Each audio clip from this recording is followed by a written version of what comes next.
군대에는 이런 말이 있습니다. 총은 가볍다. 진짜 무거운 건 따로 있다. 훈련소에서 처음 소총을 받았을 때는 그것도 참 무겁게 느껴집니다. 어깨에 메고 서 있으면 끈이 쇄골을 누르고 행군이라도 시작하면 총 한 자루도 왜 이렇게 거추장스러운지 괜히 몇 번이고 고쳐 잡게 됩니다. 그런데 자대에 가면 그 생각이 조금 달라집니다. 아, 소총은 그래도 양반이었구나. 그때부터 보이는 사람들이 있습니다. 등에는 쇳덩어리를 메고 손에는 탄약을 들고 허리에는 장구리를 찬 채로 남들보다 한 박자 늦게 뛰지만 절대 빠질 수 없는 사람들, 바로 화기중대. 그 중에서도 82mm 박격포를 다루던 선배님들입니다.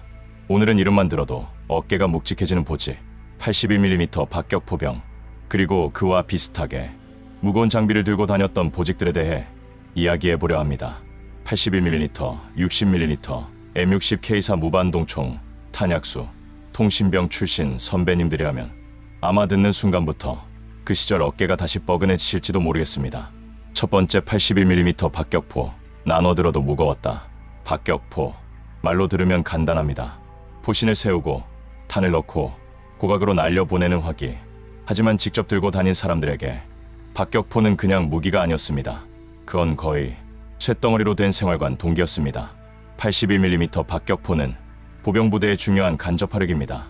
소총수가 눈앞에 적을 상대한다면 박격포는 산 너머, 능선 뒤, 엄폐물 뒤처럼 직접 보이지 않는 곳까지 타격할 수 있는 화기였습니다. 그만큼 중요했습니다. 문제는 하나였습니다. 중요한 만큼 정말 무거웠다는 겁니다. 82mm 박격포는 보통 포신, 양각대, 포판, 조준 장비, 탄약으로 나뉘어 운영됩니다. 겉으로 보면 하나의 무기지만 사람이 옮길 때는 여러 명이 나눠듭니다. 누군가는 포신을 메고, 누군가는 양각대를 메고, 누군가는 포판을 들고, 누군가는 탄약을 운반합니다. 그런데 여기서 웃픈 점이 있습니다. 나눠든다고 해서 가벼워지는 게 아닙니다. 그냥 무거운 걸 여러 명이 각자 따로 드는 것에 가깝습니다. 소총수들은 총과 군장을 메고 갑니다. 박격포병은요? 총도 있습니다. 군장도 있습니다. 거기에 포 부품이나 탄약까지 있습니다. 처음엔 군인답게 걷습니다. 가슴 펴고 줄 맞추고 각 잡고 갑니다. 그런데 언덕 하나 넘고 야산 하나 오르면 점점 말수가 줄어듭니다. 숨소리만 들립니다. 후후. 야, 조금만 천천히 가자. 이거 왜 이렇게 무겁냐. 그때 누군가 말합니다. 야, 내려놓지 마. 다시 매는 게 더 힘들어. 무거운 장비 들어본 선배님들은 이 말 바로 아실 겁니다. 힘들다고 내려놓으면 잠깐은 삽니다. 그런데 다시 드는 순간 두 번째 지옥이 시작됩니다. 두 번째 포신, 양각대, 포판 누가 제일 힘들었을까? 82mm 박격포 이야기를 하면 꼭 나오는 말이 있습니다. 포신이 낫다. 아니다. 양각대가 더 힘들다. 포판 걸리면 그날 끝난 거다. 박격포는 혼자 운영하는 무기가 아닙니다. 포반 단위로 움직입니다. 포반장, 포수, 부포수, 탄약수 등 각자 맡은 역할이 있고 그에 따라 장비도 나뉩니다. 포신을 맡은 사람은 길쭉한 쇳덩어리를 들고 갑니다. 양각대를 맡은 사람은 접힌 다리 같은 장비를 메고 갑니다. 포판을 맡은 사람은 바닥에 받치는 판을 들고 갑니다. 그런데 이 포판이 참 묘합니다. 보기에는 그냥 판처럼 보입니다. 하지만 막상 들어보면 사람 잡습니다. 무게도 무게지만 몸에 착 붙지 않습니다. 등에 닿는 느낌도 애매하고 중심도 불편하고 끈이 제대로 안 맞으면 한쪽 어깨만 계속 눌립니다. 거기에 탄약수도 있습니다. 탄약수는 무기를 직접 조준하지 않아도 포반의 핵심입니다. 탄이 없으면 박격포는 그냥 쇳덩어리입니다. 탄약은 하나하나가 묵직합니다. 손잡이에 걸리는 무게, 팔에 남는 감각, 걷다 보면 뻣뻣해지는 손가락. 게다가 탄약은 조심해야 합니다. 무겁다고 함부로 던질 수도 없고 대충 놓을 수도 없습니다. 무거운데 신경까지 써야 하는 물건. 그래서 탄약수도 정말 조용한 고생 보직이었습니다. 82mm 박격포병은 단순히 힘만 세다고 되는 보직이 아니었습니다. 식근기, 호흡, 팀워크, 그리고 끝까지 들고 가는 마음이 필요했습니다. 세 번째 화기중대. 보병 안에 또 다른 보병. 화기중대는 이름부터 묵직합니다. 일반 소총중대가 앞에서 직접 움직이는 느낌이라면 화기중대는 뒤에서 부대를 받쳐주는 힘이었습니다. 그렇다고 편했느냐? 아닙니다. 오히려 훈련 때는 장비 때문에 더 고생한 기억이 많을 겁니다. 화기중대 출신 선배님들이 자주 하는 말이 있습니다. 우린 걸어 다니는 창고였다. 괜히 나온 말이 아닙니다. 81mm 박격포, 60mm 박격포, 기관총, 무반동총, 유탄 발사기, 탄약, 통신장비, 부대와 시대에 따라 다르지만 화기 관련 보직들은 공통점이 있습니다. 장비가 큽니다. 장비가 무겁습니다. 그리고 혼자 빠질 수 없습니다. 포판이 없으면 설치가 안 되고, 포신이 없으면 발사가 안 되고, 탄약이 없으면 쏠 수가 없습니다. 그래서 화기반은 늘 같이 움직여야 했습니다. 누군가 힘들어하면 옆에서 대신 잡아주고, 끈이 풀리면 뒤에서 묶어주고, 오르막에서 처지면 앞에서 당겨줍니다. 생활관에서는 장난치고 서로 놀리고 선임 후임 따졌을지 몰라도 막상 산길에 올라가면 말없이 손이 먼저 나갑니다. 야, 내가 잠깐 들어줄게. 탄 하나 나한테 넘겨. 끈 꼬였다. 잠깐 멈춰. 그 순간만큼은 계급보다 무게가 먼저였습니다. 군대에서 진짜 전우에는 거창한 말에서 생기는 게 아니라 비 오는 산길에서 남의 짐 한번 들어줄 때 생깁니다. 네 번째 60mm 박격포. 가벼운 듯 절대 가볍지 않았다. 82mm가 화기중대의 묵직한 상징이었다면 60mm 박격포도 빼놓을 수 없습니다. 60mm는 82mm보다 가볍잖아. 맞습니다. 숫자만 보면 그렇습니다. 하지만 군대에서 가볍다는 말은 조심해야 합니다. 무기 하나만 놓고 보면 82mm보다 60mm가 가벼울 수 있습니다. 하지만 60mm 박격포병도 결국 군장, 개인화기, 탄약, 기타 장비를 같이 들고 움직입니다. 그리고 더 앞쪽에서 더 빠르게, 더 자주 움직여야 하는 경우도 있었습니다. 군대에는 이상한 법칙이 있습니다. 야, 이건 가볍잖아. 이 말이 나오면 대부분 하나 더 얹힙니다. 그래서 60mm 선배님들도 할 말이 많으실 겁니다. 82mm가 산 하나를 무겁게 넘었다면 60mm는 산을 더 자주 넘었을지도 모릅니다. 결국 박격포, 보직의 본질은 같습니다. 들고 간다, 설치한다, 쏜다, 다시 걷는다. 이 반복이 사람을 단단하게 만들었습니다. 다섯 번째 무반동총. 이름은 총인데 실상은 작은 포였다. 무거운 보직 이야기에 무반동총도 빠질 수 없습니다. 90mm 무반동총, 106mm 무반동총. 시대와 부대에 따라 운용 방식은 달랐지만 이 이름을 들으면 아직도 기억나는 선배님들이 계실 겁니다. 무반동총은 총이라는 단어가 붙어 있지만 소총처럼 생각하면 안 됩니다. 이건 거의 사람이 옮기는 작은 포에 가까웠습니다. 장비 자체도 크고 탄도 큽니다. 이걸 운반하는 병사들은 훈련 때마다 온몸으로 장비를 기억했습니다. 특히 한국 군대 훈련은 좋은 길만 걷는 게 아닙니다. 논두렁, 야산, 능선, 비탈, 지늘길.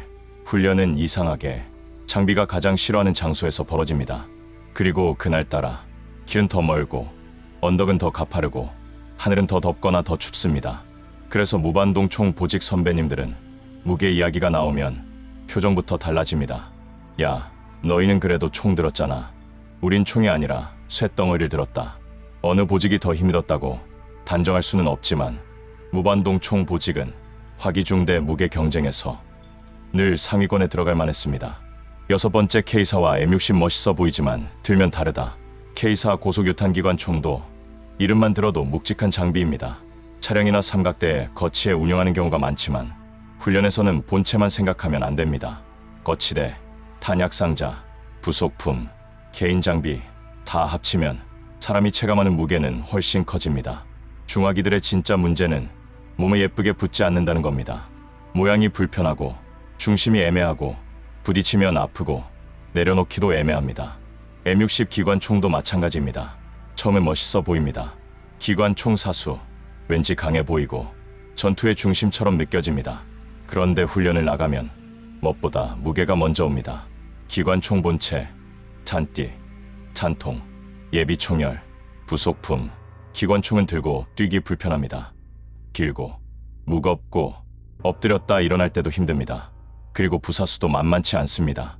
탄약을 챙겨야 합니다. 탄통 하나가 처음에는 별것 아닌 것 같지만 10분, 20분, 1시간이 지나면 손가락과 팔꿈치가 먼저 반응합니다. 결국 어깨까지 올라옵니다.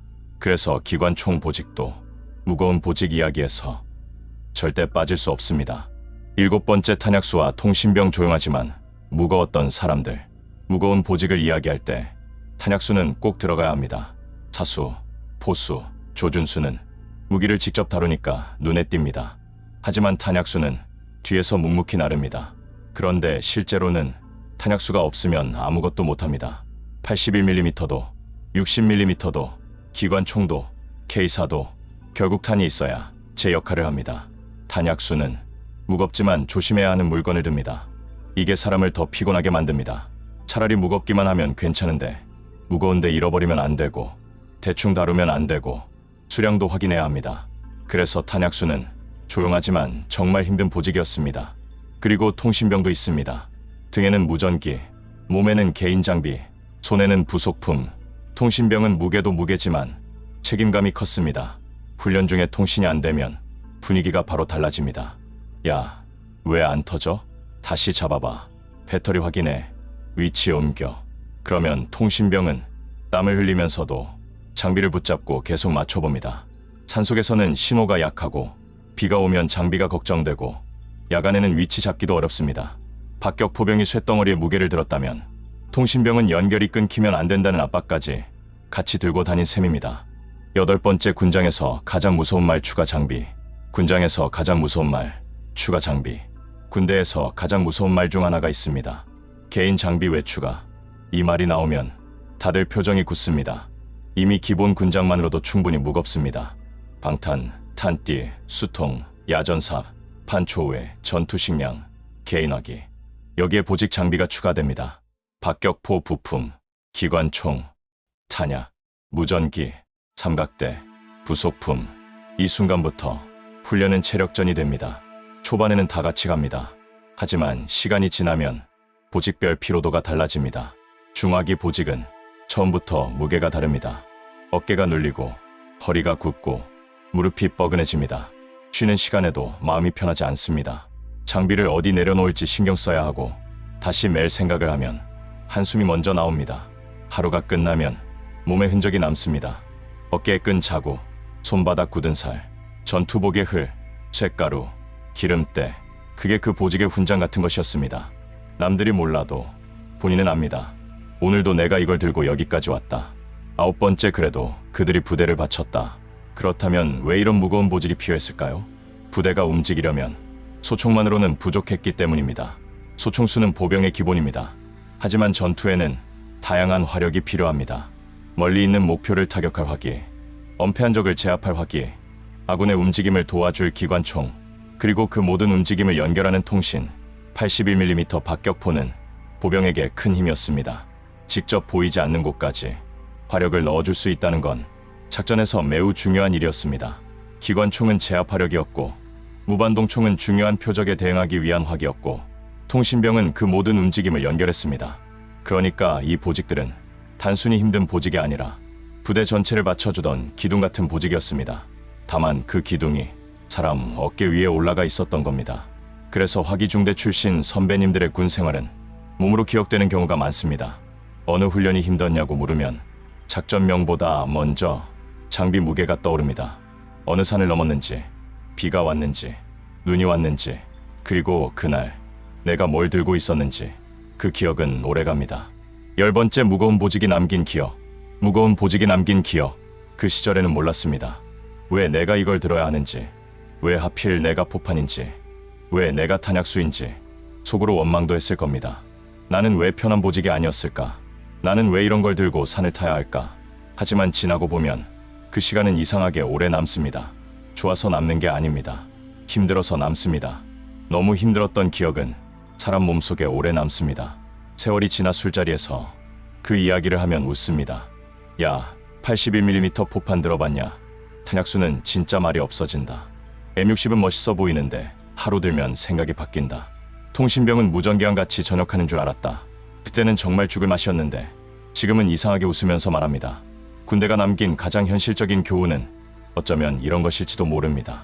사람은 생각보다 무거운 것도 들 수 있다.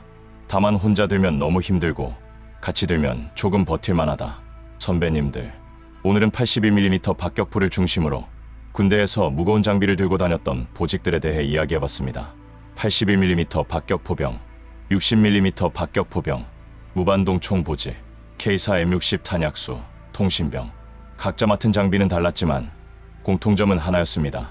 남들보다 조금 더 무거웠고 남들보다 조금 더 묵묵해야 했다는 것. 그 시절에는 힘들고 억울했을지 모릅니다. 하지만 지금 돌아보면 그 무게를 함께 견뎠던 전우들, 그때의 땀, 그때의 산길, 그때의 숨소리가 아직도 선명하게 남아있을 겁니다. 혹시 선배님들께서는 군 생활 당시 어떤 장비가 가장 무거우셨습니까? 81mm 포판이었습니까? 포신이었습니까? 탄약이었습니까? 기관총이었습니까?